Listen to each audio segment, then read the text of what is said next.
Assalamualaikum warahmatullahi wabarakatuh. Salam sejahtera, shalom, om swastiastu, namo buddhaya, wedeng tontian, salam kebajikan. Perkenalkan teman-teman sekalian, nama saya Muhammad Agung Prakoso dan juga saya Dano Febian Ibnu Majid. Di sini kami dari kelompok 5 yaitu aktivis. Nah, teman-teman sekalian, di sini kami ingin mewawancarai tentang toleransi dan kerukunan antar umat beragama. Nah, ada beberapa narasumber yang mewakili teman-teman sekalian. Ada dari KSI Al-Mizan dan juga LPM Peristiwa. Disimak terus videonya teman-teman sekalian. Tonton sampai habis teman-teman. Dadah. Saya Muhammad Agung Prakoso undur diri. Saya Dano Febian Ibnu Majid undur diri. Terima kasih.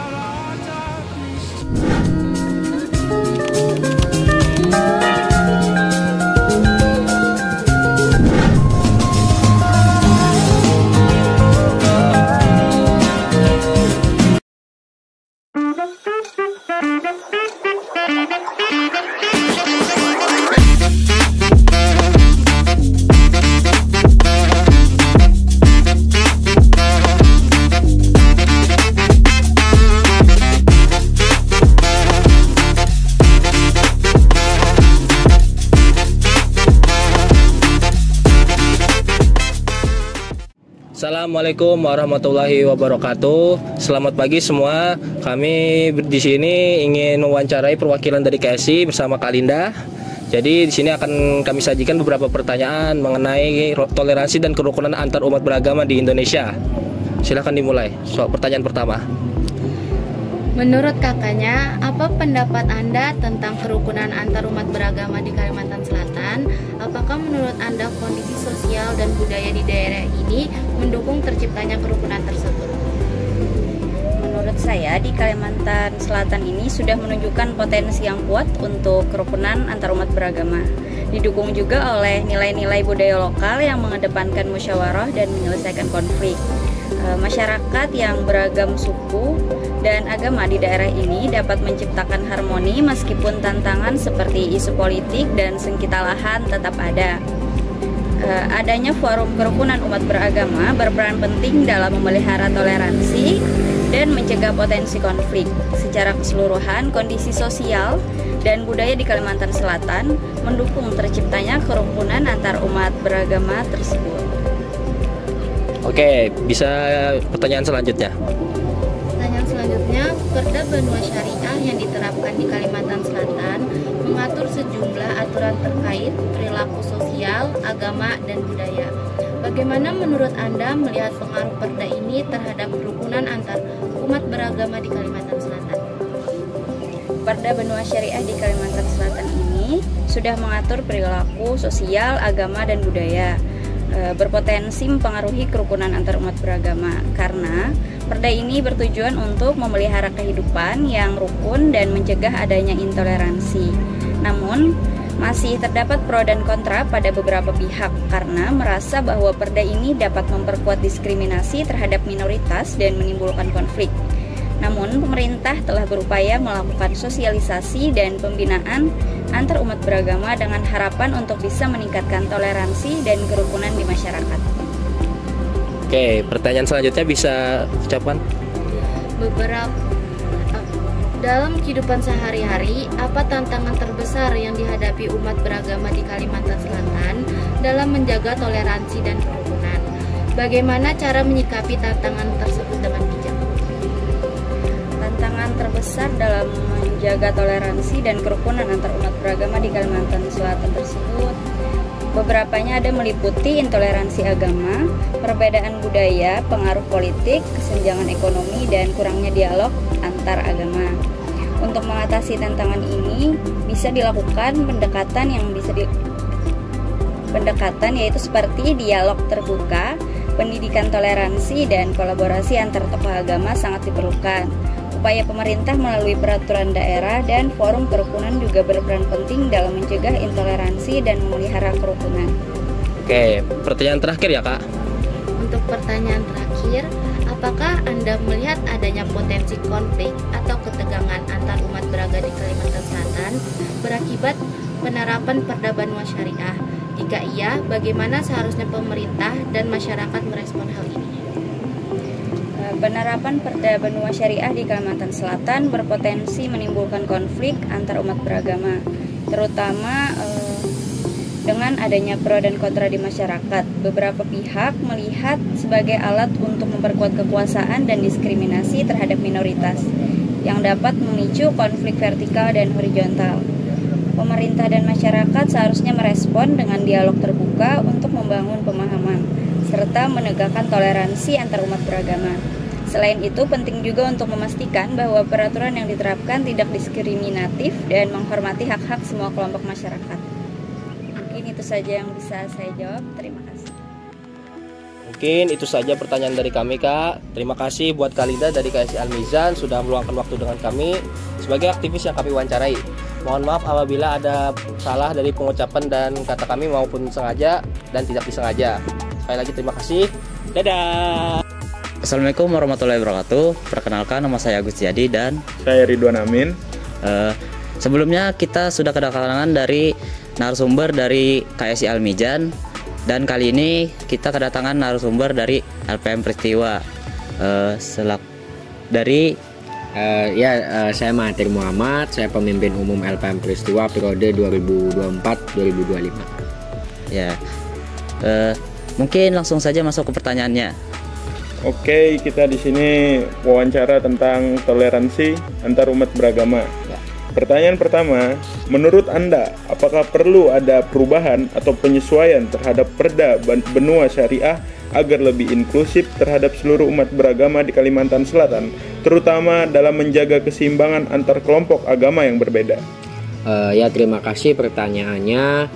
Saya rasa tidak perlu ada perubahan atau apapun terkait Perda Benua Syariah ini, karena saya melihat di Kalimantan Selatan ini sudah guyup rukun masyarakatnya, terutama kelompok beragama. Jadi mungkin lebih ke peningkatan pelaksanaan perdanya saja yang perlu ditingkatkan, karena saya lihat isi dari perda ini sendiri sudah inklusif, sudah menyatukan masyarakat yang berbeda. Mungkin dari pelaksanaannya saja terkait perda tersebut supaya lebih maksimal dan konkret. Mungkin itu saja. Oke, lanjut. Untuk pertanyaan kedua, dalam konteks toleransi antar umat beragama, sejauh mana Anda melihat dialog antar agama di Kalimantan Selatan berlangsung secara aktif dan produktif? Adakah ruang untuk peningkatan dalam hal ini? Terima kasih pertanyaannya. Saya melihat dialog antar umat beragama di Kalimantan Selatan itu sendiri sudah cukup baik. Tidak ada konflik-konflik berkepanjangan. Mungkin ada beberapa konflik yang memang kita lihat konflik tersebut ada tapi masih bisa diselesaikan, tidak menjadi masalah yang melebar dan tidak menjadi masalah yang berjangka panjang. Mungkin terkait peningkatan saya melihat dialog tersebut mungkin masih stagnan, cuma dalam ruang yang positif kita lihat tidak ada penurunan maupun peningkatan. Jadi kita lihat masih stagnan saja, tidak ada peningkatan maupun penurunan. Tapi kita melihat itu tidak ada hal negatif dalam stagnansi tersebut. Jadi saya lihat masih baik-baik saja. Mungkin itu. Ya, lanjut ke pertanyaan selanjutnya. Untuk pertanyaan ketiga, bagaimana peran tokoh agama dan pemimpin masyarakat dalam memelihara kerukunan antar umat beragama di Kalimantan Selatan, terutama dengan adanya Perda Benua Syariah yang mungkin memiliki dampak signifikan terhadap kehidupan beragama? Peran tokoh agama sendiri dan pemimpin masyarakat ya. Iya. Kita melihat mereka itu sebagai sesepuh lah di daerah, di wilayah mereka masing-masing, terutama terkait agama tadi dan masyarakat. Tentu mereka menjadi acuan bagi masyarakat di wilayah mereka yang menganut agama yang mungkin mayoritas untuk mengambil suatu pendapat maupun suatu aksi. Jadi untuk bila kita kaitkan dengan perda tersebut, peran mereka sangat penting untuk pelaksanaan perda tersebut supaya tidak ada pelanggaran maupun larangan-larangan yang dijalankan oleh masyarakat. Tentu mereka harus mensosialisasikan dan menjaga kerukunan antar umat beragama melalui pendapat-pendapat yang positif lah, tidak memecah belah dan tidak merusak kerukunan antar umat beragama. Mungkin itu. Untuk pertanyaan terakhir nih Bang, apa pesan Anda kepada generasi muda di Kalimantan Selatan terkait pentingnya menjaga kerukunan antar umat beragama, terutama dalam menghadapi perbedaan yang ada? Oke, peran generasi muda ini tentu sangat penting. Kita melihat juga generasi muda sekarang ya banyak perbedaan lah, baik itu perbedaan pendapat maupun perbedaan dari pribadi mengenai suku, ras, agama, dan antar golongan itu sendiri, itu tentu sangat berbeda-beda. Nah, harapan saya generasi muda ini mungkin bisa mensosialisasikan melalui sosial media tentunya, karena generasi muda ini ya sangat aktif dalam menggunakan sosial media. Dan saya berharap juga generasi muda ini mungkin sadar lebih dini terkait pentingnya menjaga kerukunan antar umat beragama, karena itu penting dalam menjaga keutuhan NKRI. Mungkin itu saja. Terima kasih. Ya, terima kasih kepada Bang Mahathir Muhammad selaku narasumber dari LPM Peristiwa yang telah mengisi sesi wawancara kali ini. Mungkin itu aja yang perlu disampaikan. Salah hilaf mohon maaf. Wassalamualaikum warahmatullahi wabarakatuh. Kesimpulan dari wawancara dengan perwakilan KSI Al-Mijan, kerukunan antar umat beragama di Kalimantan Selatan didukung oleh nilai-nilai budaya lokal seperti musyawarah dan peran aktif forum kerukunan umat beragama. Meski demikian, tantangan seperti isu politik, intoleransi, perbedaan budaya, dan kesenjangan ekonomi tetap ada.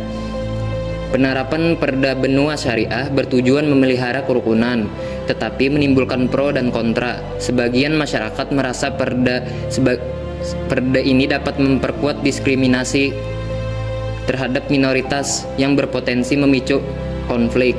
Untuk mengatasi tantangan tersebut, diperlukan dialog terbuka, pendidikan toleransi, serta kolaborasi antara tokoh agama dan pemerintah.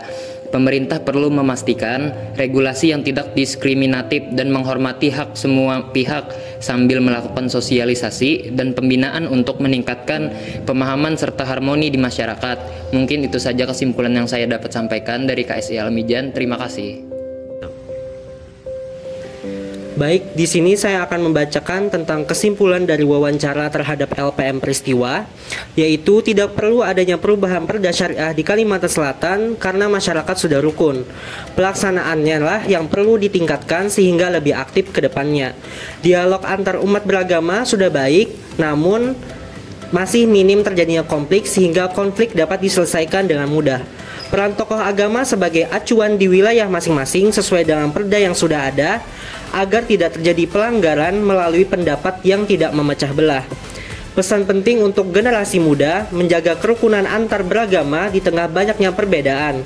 Generasi muda bisa menyuarakan melalui media sosial, sadar lebih dini untuk menjaga keragaman antar umat beragama sehingga menjaga keutuhan NKRI. Oke guys, setelah kalian menonton video kami ini, apakah kalian sudah mendapatkan ilmu baru belum? Sudah.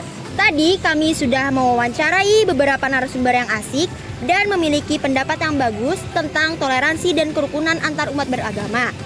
Terima kasih sudah menonton video dari kelompok kami. Semoga kalian suka dengan video yang kami berikan dan juga bermanfaat untuk kalian semua. Sekian dari kami. Salah hilaf mohon maaf. Wassalamualaikum warahmatullahi wabarakatuh.